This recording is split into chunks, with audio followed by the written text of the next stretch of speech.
Untuk membina segitiga ABC yang dinyatakan, langkah yang pertama, bina tembereng garis AC bersamaan 3.5 cm. Okay, kita mulakan dengan satu garisan. Tandakan A pada garisan berkenaan. Ambil pembaris, ukur 3.5 cm pada pembaris berkenaan.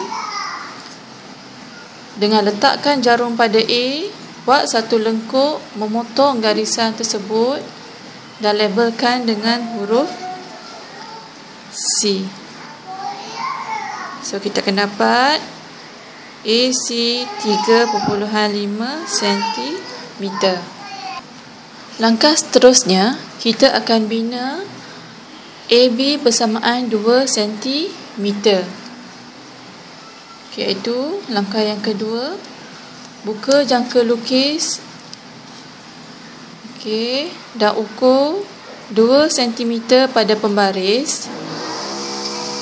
Pada A, letakkan jarum pada A dan bina satu lengkuk 2 cm pada lukisan berkenaan.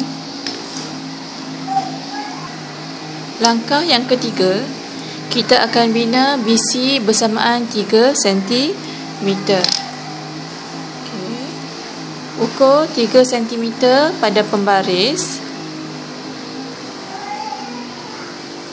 Bawakan jarum pada C, letakkan jarum pada C dan bina lengkuk 3 cm yang memotong pada lengkuk yang pertama tadi, lengkuk yang kedua tadi, dan labelkan dengan B.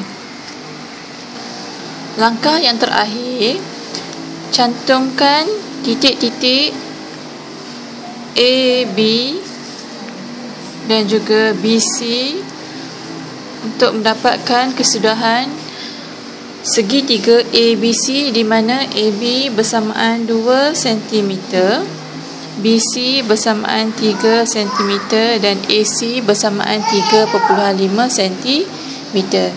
Sekian. Selamat mencuba.